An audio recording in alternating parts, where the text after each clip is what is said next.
여러분 모두 환영합니다. 정원한 시기를 함께 예배할 수 있는 특권을 얻게 돼서 감사합니다. 하나님께서 말씀을 통하여 여러분에게 주님을 뵙는 경험을 하게 되시길 간절히 기원합니다.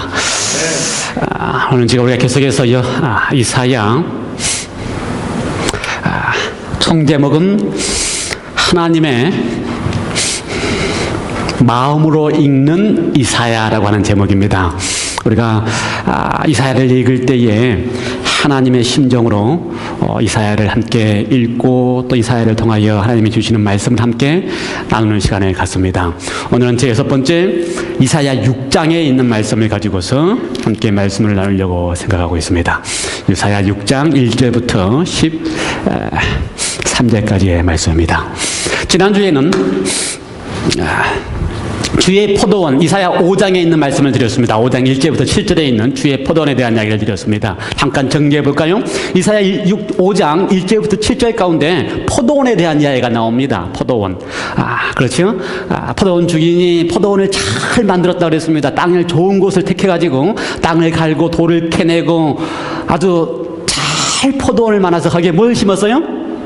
극상품 포도나무를 심었습니다. 가장 좋은 포도나무를 심었어요. 그리고 할 수 있는 모든 일을 다해서 거기에서 극상품 포도 열매가 맺기를 바라시면서 가꾸었습니다. 그런데 뭘 맺었습니까? 예, 들포도를 맺었습니다. 들포도를. 왜 그랬다 그랬어요? 왜? 기억나십니까? 하나님께서 하나님의 백성들에게 하실 수 있는 모든 일을 다 하시면서 그들의 삶 속에서 하나님의 품성을 닮은 극상품 포도 열매, 하나님의 모습을 나타내 보일 수 있게 되기를 바라셨는데 어떻게 됐다고요? 하나님의 품성이, 하나님의 모습이 나타나는 대신에 죄된 모습을 나타내는 그러한 결과를 낳게 되었다고요. 그런데 이사야 5장에 나타나 있는 이 포도원의 이야기가 성경 전체의 이야기라고 말씀을 드렸습니다. 성경의 내용의 모든 내용들을 보면 하나님께서 그 하나님의 백성들에게 어떻게 하셨는지에 대한 이야기입니다. 그렇지요. 마치 포도원 주인이 포도원을 잘 가꾼 것처럼 하나님께서는 하나님의 백성들을 잘 가꾸셨습니다. 잘 베푸셨습니다. 그게 창세기 1, 2, 3장의 이야기지요. 그래서 에덴 동산에 잘 가꾸어 놓았음에도 불구하고 하나님의 모습을 잘 닮은 아담과 하와, 극상품 아담과 하와를 만들었음에도 불구하고 하나님의 품성을 나타낸 게 아니고 어떻게 했다고요? 죄된 품성을 나타냈어요. 뭐 때문에 그렇다고요? 가장 핵심은 선택의 자유 때문에. 그들이 선택의 자유 때문에. 그래서 하나님께서는 하실 수 있는 모든 일을 다 하셨습니다. 이스라엘 백성들을 구원하실 때도 마찬가지였어요. 출애굽시키셔서 하실 수 있는 모든 일을 다 하셨습니다. 어떻게 하시기 위해서요? 그들을 어떻게 하든지 구원하신 다음에 하나님의 품성을 닮은 백성들 만들기 위하여, 거룩한 백성을 만들기 위하여. 그래서 광야를 지날 때에 구름 기둥으로 보호하시고 물을 주시고 만나를 주시고 하실 수 있는 모든 일을 다 하셨음에도 불구하고 하나님의 품성을 닮은 극상품 포도나무 대신에 뭘 맺었어요? 들포도나무, 죄인의 습성을 또 맺었습니다. 하나님이 얼마나 답답하면 이사야에서 또 이야기를 했어요. 그런데 이사야의 유대인들과 예루살렘 성전에 있던 이스라엘 백성들도 하나님이 그렇게 성을 짓고 볼보고 지키셨음에도 불구하고 여전히 들포도를 맺었습니다. 방법이 없어요.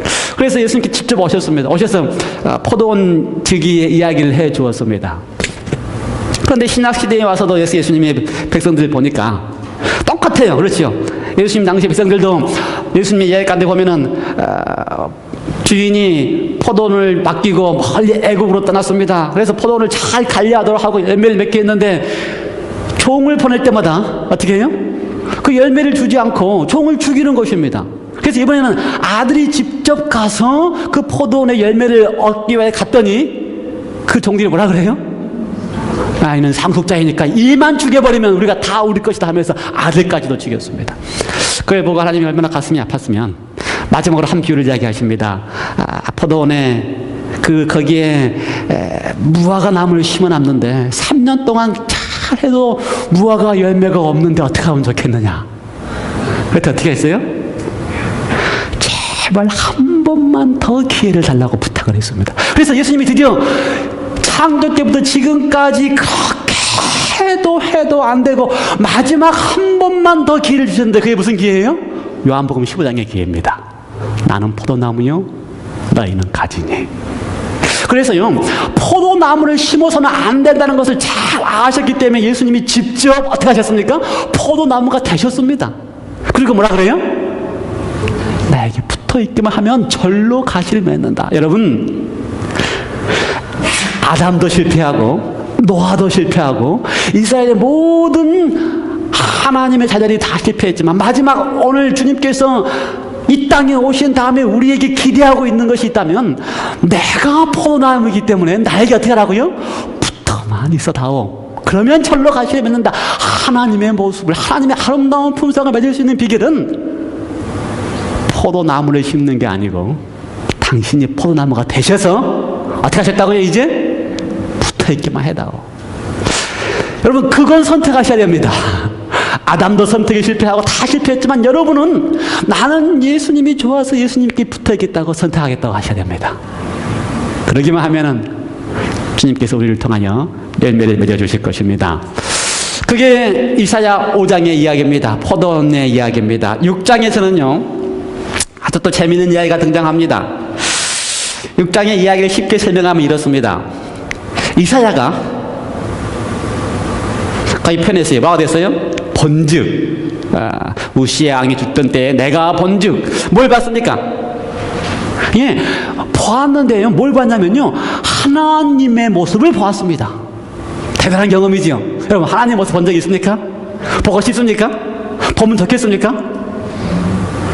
겁도 없이 하면 하시네. 우리 정기사님 겁도 없이 끄덕끄덕 하시네. 이사야가요 하나님의 모습을 보았습니다. 어떤 하나님의 모습을 보았어요? 네, 높이 들린 보좌에 앉으셨는데 그 옷자락이 온 성전에 가득하고, 얼마나 하나님이 위험하시든지 성전에 하나님이 앉아 계시는데 그 옷자락이 온 성전에 가득하고, 그곳에 스랍들이 있는데 날개를 6가지 스랍들이 있는데 두 날개로 얼굴을 가지고 두 날개로 발을 가리고 두 날개로 날면서 하나님을 호위하는 스랍들이, 천사들이 있는 하나님의 모습을 보았습니다. 그러면서 천사들이 뭐라 그래요? 거룩하다, 거룩하다, 거룩하다. 이런 하나님의 모습을 보면 정말 좋을 것 같아요? 감사할 것 같아요? 그렇지 않아요. 이사야가 어떻게 반응한지 아십니까? 이같이 4절, 이같이 창하는 자의 소리로 인하여 문지방의 터가 요동하고 집에 연기가 가득한지라. 어떡하다고요? 하나님이 계시는 성전을 보았는데 그들이 거룩하다거나 하나님의 모습을 보면서 거룩하다거나 하나님의 음성을 들으니까 문지방이 흔들리고 성전의 지방이 흔들리고 그 속에 연기가 가득한 모습을 본 것입니다. 그러면서 이사야가 한 이야기가 있습니다. 그때에 5절, 내가 말하되 화로다, 나여 망하게 되었도다. 나는 입술이 부정한 사람이요 입술이 부정한 백성 중에 거하면서 만군의 여호와이신 왕을 배웠음이로다. 이게 이사야의 간증이었습니다. 우리는 지금 신앙을 하고 있기 때문에, 하나님을 섬기고 있기 때문에 하나님의 모습을 배웠으면 좋겠다라고 끄덕끄덕 하지만, 이사야를 할지라도, 하나님의 기별을 증거하는 이사야를 할지라도 온 유대 백성이 하나님을 다 거절하고 있는 동안에 하나님 앞에 충성하는, 그래서 그의 생명을 톱에 썰리는 죽임을 당하는 이사야를 할지라도 하나님의 성전 앞에서 거룩하신 하나님을 보면서 했던 고백이 무엇이에요? 나는 망하게 되었도다. 나는 입술이 부정한 자인데 하나님을 배웠으니 나는 어떻게 되었다? 죽게 되었도다. 참 두려운 경험입니다. 하나님을 뵙겠다고 하면서 하나님을 배울 때에 내가 살 수 있을 것 같아요? 조금 자신이 없어졌어요? 아직 우리가 하나님의 그 거룩한 모습을 뵙지 못해서 그렇지, 정말 하나님의 모습을 뵐 때 내가 살 수 있겠다라고 생각할 사람이 없습니다. 다 어떻게 고백해요? 나는 망하게 되었도다. 그런데 망하게 된 이사야를 향하여 하나님께서 망하지 않게 해주신 방법이 있습니다. 하나님 앞에 다 두려워할 수밖에 없는 우리를 향하여 하나님의 모습을 그렇게 보고는 싶지만 진짜 보게 될 때의 두려움을 가지고 있는 우리를 향하여, 보고는 다 싶어요. 우리가 신앙을 해왔기 때문에. 근데 진짜 이사야가 보았던 하나님을 보게 되면 정말 두려울 것 같아요. 두려울 것 같아요. 그러한 우리를 향하여, 그러한 이사야를 향하여 하나님께서 하신 일이 있습니다. 6절 바로 그때에 스랍의 하나가 화조로 단에서 취한 바 핀 숯을 손에 가지고 내게로 날아와서 그것을 내 입에 대며 가로되 이것이 내 입에 닿았으니 내 악이 제하여졌고 내 죄가 사하여졌느니라 하더라. 감사한 일입니까? 우리의 마음을 잘 아시는 하나님께서 우리가 하나님을 뵙기를 그렇게 원하는데 하나님의 뵙는 것이 그렇게 거룩하신 분 앞에 서 있는 것이 두려움에 있는 우리를 향하여 하나님께서 하시니 뭐라고요? 우리의 삶의 모든 죄를 제하시기를 원하신다는 것입니다. 여러분, 우리의 소원이 무엇입니까? 주님과 더불어 영원히 살고 싶은 소원이 있지 않습니까? 우리의 소망이 무엇입니까? 주님 곁에서 우리가 영원히 주와 더불어 사는 것이 우리의 소망이 아닙니까? 그러한 우리를 향하여 주님께서 하실 수 있는 것, 주님께서 해 주셔야만 하는 일이 있다면 우리의 입술에 당신의 핀 숯으로 우리의 입술을 데워주시는 것입니다. 그래야지만 우리가 영원히 주님과 더불어서 함께 살 수 있는 소망이 있는 것입니다. 저는 이사야가 했던 경험처럼 하나님께서 저를 향하여 정말 당신이 가져다 주시는 핀 숯으로 저의 입술을 데기를 간절히 소망합니다. 여러분에도 그런 소망이 있기를 간절히 기원합니다. 그것만이 주님을 뵐 수 있는 유일한 비밀이기 때문에. 그 다음에 그리고 나서 하나님께서 이사야를 보내십니다. 내가 누구를 펄절 내가 누구를 보내며 누가 우리를 위하여 갈고 그때 내가 가로되 내가 여기 있나이다 나를 보내소서.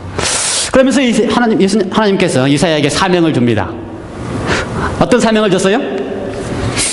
예, 선지자로서의 사명을 줍니다. 어떻게 맡기셨습니까? 여호와께서 가라사대 가서 이 백성에게 이르기를 너희는 듣기는 들어도 깨닫지 못할 것이요 보기는 봐도 알지 못하리라 하여 이 백성의 마음으로 둔하게 하며 그 귀가 막히고 눈이 감기게 하라. 염려컨대 그들이 눈으로 보고 귀로 듣고 마음으로 깨닫고 다시 돌아와서 어떻게 할까 봐라? 고침을 받을까 하노라. 이해가 되십니까? 무슨 말인지 잘 이해가 되세요? 이거 잘 읽으셔야 됩니다. 이 말씀을 읽으시면서 잘 못 읽으시면 큰일 나요. 어떻게 잘 읽어보실까요? 지금 하나님께서 이사야를 깨끗하게 하신 다음에 두려워하고 있는 이사야, 망하게 된 이사야를 다시 깨끗게 하셔서 이사야를 보내시면서 하신 이야기가 뭐라 그랬어요? 이 백성의 마음으로 10절 둔하게 하며 가서 어떻게 하라고요? 길을 막히고 귀가 막히고 눈이 감기게 하라. 아니 선지자는 왜 갑니까? 알리러 가죠. 귀가 열리고 눈이 띄게 하기 위해서 가야 됩니까? 하나님을 발견하고 하나님을 깨닫게 하기 위해서 가야 됩니까? 지금 다 눈을 감고 있는 백성들에게 눈을 뜨게 하고 귀를 열게 해서 하나님을 만나게 하기 위해서 가야 되는데 지금 이사야를 하고 어떻게 보내고 있어요? 어떻게 하라고 보내요? 가서 백성의 마음으로 둔하게 하고, 아니 백성의 마음을 열어서 하나님을 발견하게 해야 되는데 반대로 어떻게 하고요? 백성의 마음으로 둔하게 하고 귀를 막히게 하고 눈을 감기게 하라. 염려컨대 더 나가서 더 심한 말을 했습니다. 염려컨대 지금 하나님이 염려된다 이 말입니다. 어떻게 염려돼요? 그들이 눈으로 보고 귀로 깨달아서 마음으로 깨달아서 돌아와서 고침을 받을까 하나님이 염려한다. 하나님 같아요 이게 지금? 하나님이 그러실 수 있어요? 아니 선지자 보내면서 마음을 깨닫게 해야 될 텐데 그렇지 아니하고 지금 깨달을까 염려한다 이렇게 하나님 하실 수 있어요?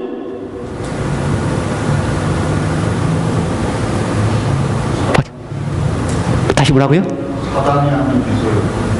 하나님이 하려고 하나님이 이렇게 보시네. 사단이 이렇게 하는 것을 하나님이 그렇게 하라고 보내시네. 말이 안 돼.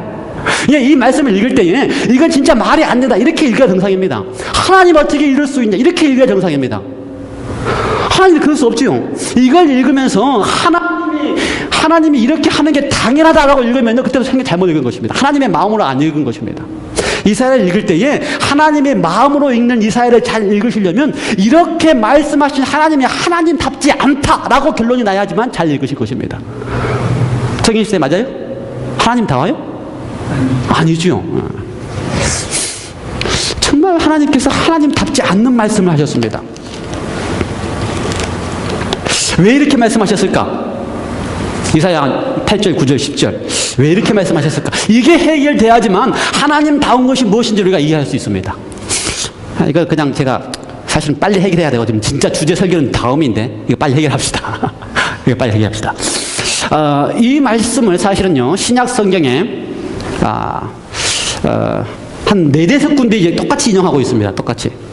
신약 성경에요. 예를 들어서 한번 볼까요? 마태복음 13장에 보면요, 이사야의 예언이 저희에게 이루었으니, 이사야의 예언을 인용하면서 너희가 듣기는 들어도 깨닫지 못할 것이요 보기는 봐도 알지 못하리라. 그러면서 그 이유를 설명하는데, 이 백성이 마음이 안악하여져서 그 귀는 둔하여 듣기에 둔하고 눈은 감았으니, 지금 이 마태복음에서는 이사야의 이야기를 설명하면서 누가 완악해서 눈을 감았다고요?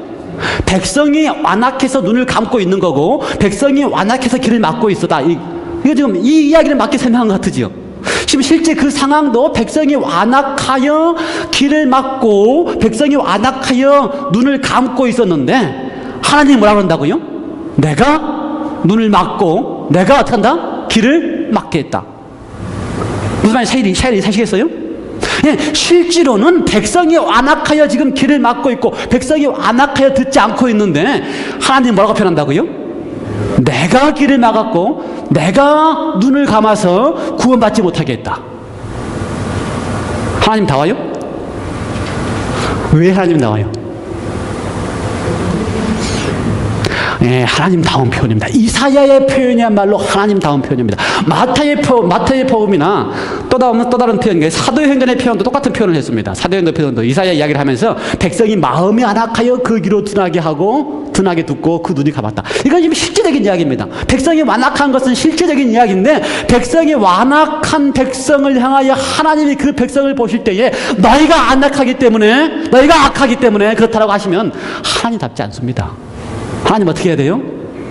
그것까지도 하나님이 다 책임을 지셔야 하나님답습니다. 하나님 어떤 분이시기 때문에? 하나님은 모든 것을 다 책임지시기 때문에, 그래야 사랑이기 때문에 안악해진 백성까지도 책임지셔서 뭐라 그런다고요? 내가 안악하게 했다. 내가 눈을 막게 했다. 내가 구원 못 가게 했다. 다 당신 탓으로 돌리시는 분이 바로 하나님이시다 이 말입니다. 그러므로 이사야를 읽을 때에 하나님의 심정으로 읽어야 합니다. 이해가 되세요? 하나님의 심정으로. 그렇게 말씀할 수밖에 없는, 그들의 책임을 그들에게 돌리지 못하고 자신의 책임으로 돌릴 수밖에 없는 하나님이시기 때문에. 아니, 하나님이요, 우리가 몇 주 전에도 이야기했지만 옥황상제 같은 하나님이라면 어떻게 합니까? 너희들이 그렇게 했으니 천벌을 받아야지, 이렇게 합니다. 옥황상제 같은 하나님은요. 당연히 너희들이 이렇게 완악하니까 어떻게 한다고요? 천벌. 그러나 우리가 믿는 참 하나님, 유일하신 하나님 어떻게 한다고요? 그들이 그렇게 안악한 것까지도 내가 그들의 길을 막아서 안악하게 했다고 하는 하나님으로 책임을 돌리시는 분이시기 때문에 이러한 하나님이 없다라고 이야기하시는 유일하신 하나님이라 이 말입니다. 감사하지요? 감사하지요.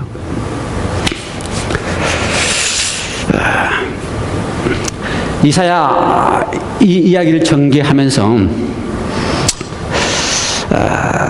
그렇게 정말 백성들이 다 완악해져 있고 다 하나님의 음성을 듣지 않는 일이 어느 때까지입니까? 라고 이사야가 묻습니다. 11절에.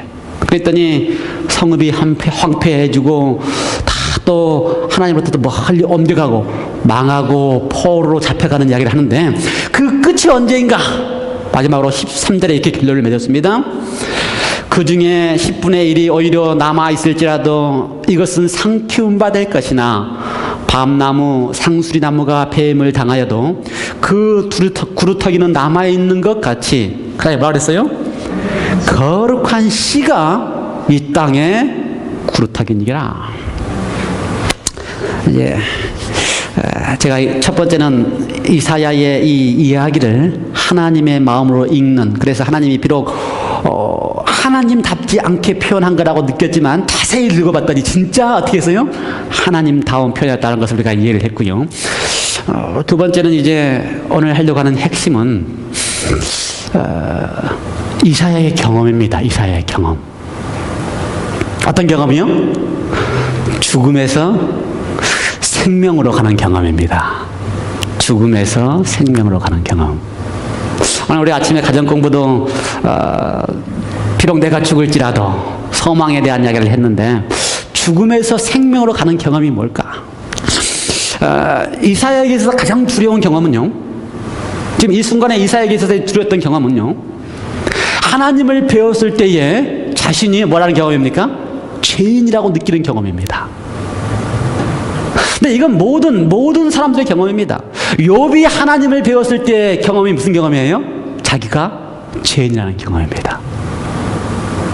다니엘이 하나님을 배울 때에 힘이 다 빠지고 자신이 느끼는 경험이 뭐입니까?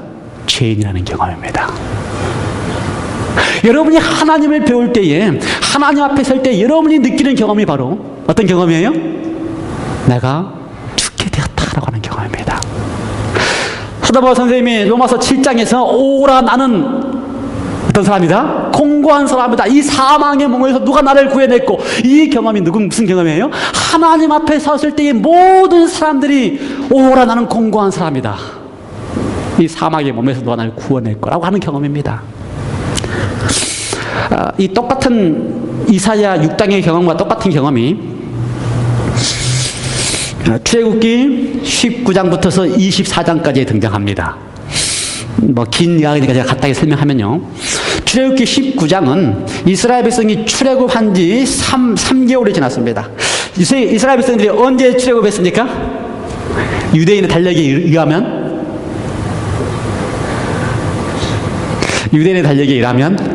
1월 1일입니다.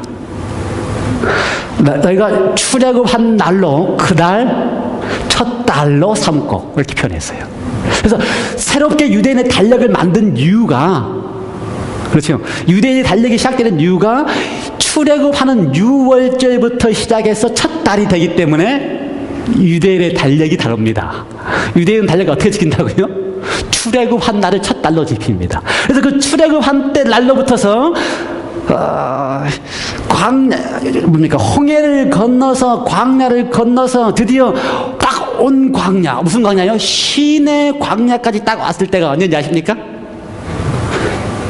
출애굽기 19장에 등장하는 사건입니다.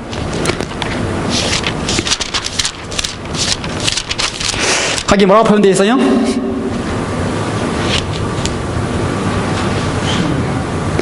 애굽 땅에서 나올 때부터서 제 몇 개월 됐다고요? 제 3월. 그러니까 달력을 따지면 이제 몇 달이 지난 겁니까? 3개월이 딱 지났습니다. 3개월. 출애굽 3개월. 그러니까 3개월 지난 다음에 어디로 가 있는 것입니까? 신광야 앞에, 시내 광야 앞에 딱 있고, 그 앞에 무슨 산이 있어요? 시내산이 있습니다. 이 시내산 광야 앞에 또 이 시내산이 있는 곳에 왜 왔습니까? 이스라엘 백성들이. 뭐 때문에 왔어요? 사실 율법 얘기를 하는데 율법을 받기 위해서 온 게 아닙니다. 가장 큰 점이 뭡니까? 그곳에 하나님이 계시기 때문에 하나님을 만나기 위해서 왔습니다. 하나님이 그들에게 나타나시기 위해서 왔습니다. 그래서 19장에 보면은요, 하나님이 나타나시기 때문에, 하나님이 오실 것이기 때문에 준비하도록 했습니다. 그래서 시내산에 하나님이 오시기 때문에 3일 동안 옷을 빨고 하나님을 맞을 준비를 하도록 했습니다. 그리고 시내산에 이렇게 경계를 딱 정해서 이곳에서 내가 오는 땅이, 내가 오는 곳이기 때문에 올라오지 말라고 이야기를 했습니다. 그리고 하나님께서 시내산에 임재하셔서 백성들에게 말씀을 베푸셨습니다. 그것이 출애굽기 20장입니다. 저는 출애굽기 20장에 십계명이 등장할 때에 출애굽기 20장에 하나님이 십계명이 쓴 건지 알았어요, 사실은요. 근데 출애굽기 20장은 하나님이 쓴 게 아닙니다. 하나님 돌판에 쓴 내용이 아닙니다. 어떻게 하신 이야기라고요? 하나님이 말로 선포하신 이야기입니다. 그래서 19장부터 24장까지는 다 하나님께서 시내산에서 지금 이스라엘 백성을 다 모아놓고 그 속에서 말씀하고 계시는 장면입니다. 그런데 그 장면이요, 이사야 6장의 장면과 같이 흡사합니다. 하나님이 오셔서 그들에게 말씀을 베푸니까 어떻게 해요? 그 터가 흔들립니다. 터가 흔들려요. 이사야가 하나님의 성전에서 하나님을 보니까 그 문턱이 흔들린 것처럼 하나님의 시내산에서 오셔서 말씀을 베푸시니까 어떻게 한다고요? 터가 흔들립니다. 지진이 나요. 그 다음에 우레와 번개가 칩니다. 하나님이 베푸시는 소리가 우레와 번개 같은 소리였습니다. 그 다음에 하나님이 시내산에 임할 때 그곳에 뭐가 있어요? 연기가 있다 그랬습니다. 무슨 장면하고 똑같아요? 이사야 6장의 장면. 하나님이 임재하실 때에 터가 흔들리고, 그 다음에 하나님의 음성이 우레와 번개 같고, 그 다음에 그곳에 연기가 가득해서 하나님의 모습을 보지 못하게 하고, 그 모습이 똑같은 모습입니다. 그러면서 하나님이 뭐라 그래요? 말씀을 베푸십니다. 그때 온 이스라엘 백성들의 반응이 뭔지 아십니까? 반응이 뭔지 아세요? 아이고 감사합니다입니까? 하나님 우리에게 오셔서 감사합니다입니까? 아니요. 반응이 뭔지 아세요? 우리가 죽을 것 같습니다. 죽겠습니다. 그러므로 말씀하지 마시고 모세하고만 말씀하십시오. 이게 반응이었습니다. 두려워요, 여러분. 두렵습니다. 하나님 만나는 거는. 음성만 베풀어도 터가 안 들리고 말씀만 하셔도 번개와 천둥하기 때문에 두려워서 감히 설 수 없었습니다. 그래서 우리에게 말씀하지 마시고 이제 차라리 모세만 데리고 가셔서 모세에게만 말씀하시면 모세를 통해서 듣겠습니다. 하나님은요, 온 이스라엘을 향하여 내가 너의 하나님이다라고 하고 싶으셨는데 백성들은 뭐라고 그런다고요? 내가 두려우니 모세하고만 말씀하십시오. 이런 상황이었어요. 이런 상황. 24장에 가면은요, 하나님께서 모세와 아론과 나답과 아비후와 그 다음에 누구요? 70인의 장로를 부르셨습니다. 그리고 경계를 가리셨던 그 경계, 시내산의 경계를 가리셔서 올라오지 못하게 했던 그 경계를 트셔서 시내산으로 오게 하셨습니다. 누구를요? 70인의 장로까지, 모세와 아론과 아론의 두 아들과 또 누구까지요? 70 장로들까지 다 시내산의 경계를 트시고 올라오게 하셨습니다. 그 전에는 다 죽을 것 같았는데, 음성만 들어도 죽을 것 같았는데 올라오게 하셨어요. 그리고 나서 그들로 하여금 하나님의 모습을 볼 수 있게 해주셨습니다. 그랬더니 그들이 뭐라고 표현하는지 아십니까? 하나님의 모습을 보면서 하나님의 발이 청옥과 같다. 여러분, 가을 하늘에 푸른 하늘 보면 그게 청옥입니다. 파란 하늘. 하나님의 발이 청옥과 같고 하나님에게 있는 모든 것이 청옥과 같다고 표현을 했습니다. 하나님의 모습을 뵀습니다.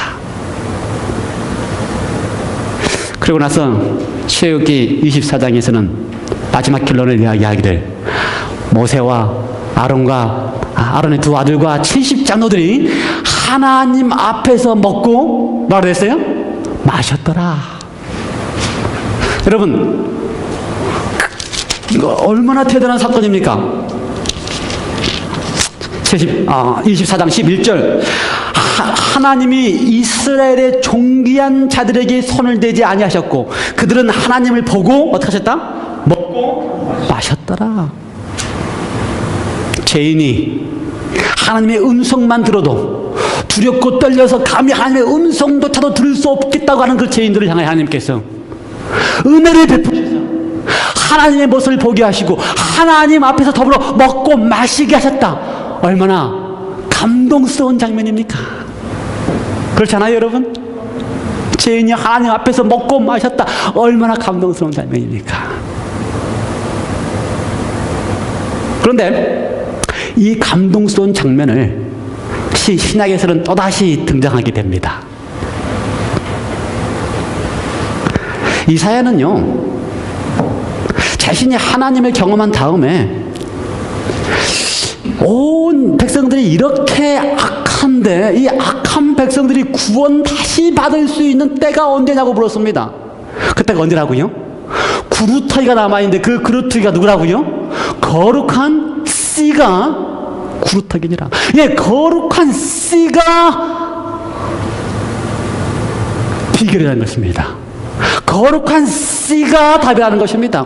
이스라엘 백성들이 하나님의 은혜로 먹고 마실 수 있고 하나님 앞에 거할 수 있는 방법은 하나님의 허락하셨던 것처럼 온 인류가 타락하고 여러분과 제가 하나님 앞에 죄이기 때문에 설 수 없는데 그럴 수 있는 유일한 비결은 무엇이라고요? 거룩한 씨가 비결이라는 것입니다.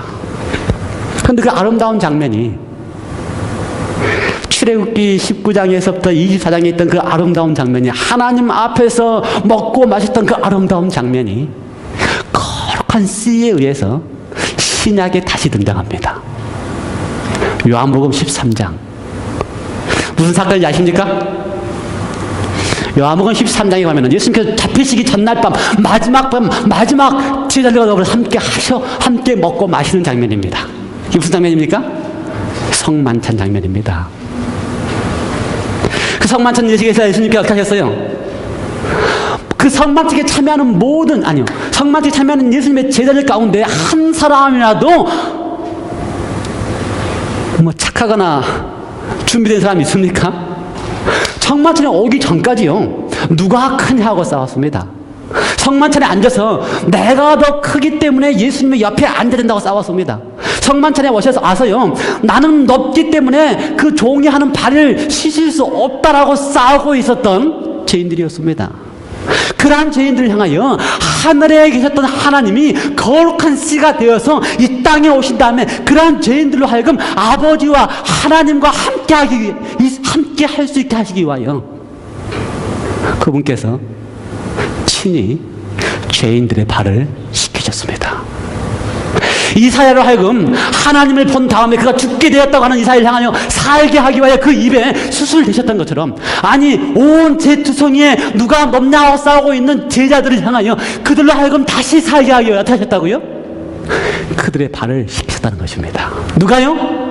거룩하신 씨 하나님이 온 이스라엘 백성들이 하나님 앞에 그의 음성만 들어도 죽게 되겠다고 하는 그들을 향하여 그들을 신의 산에 오르게 하셔서 하나님과 먹고 마시게 하셨던 그 하나님이 요한복음 13장에 오셔서 친히 인간이 되어주셔서 육신이 되어주셔서 거룩한 씨로서 함께 마시고 함께 드시면서 그들로 하여금 다시 살 수 있는 길을 마련해 주셨습니다. 저는 이사야 6장을 볼 때마다 거룩한 씨가 이 땅에 오셔서 저의 발을 씻어주심을 위하여 감사를 드립니다. 거룩한 씨가 이 땅에 오셔서 함께 먹고 마실 수 있도록 해주셔서 감사를 드립니다. 우리가 하나님 앞에 살 수 있는 유일한 비결은 거룩한 씨 되시는 예수 그리스도께서 우리를 위하여 함께 먹고 마실 수 있는 길을 예비해 두셨기 때문에 주와 더불어 영원히 살 수 있는 특권을 누리는 것입니다. 감사하지요? 감사하지요. 함께 기도하시겠습니다. 하나님 아버지, 우리는 이사야의 이야기를 보면서 하나님 앞에 죽을 것 같았던 이사야가 하나님의 은혜로 입술의 죄악이 용서함 받았기 때문에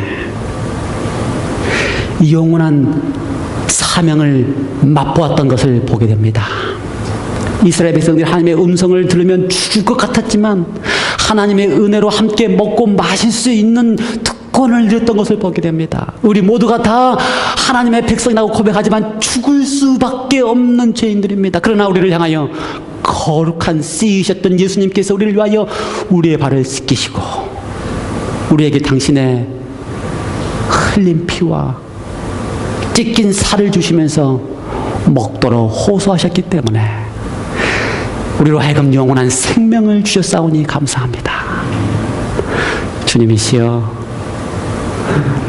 우리에게 주신 이 영원한 생명을 주님이 오시는 그날까지 함께 누리며 살아갈 수 있도록 모든 성도들의 삶 속에 함께 계셔 주시옵소서.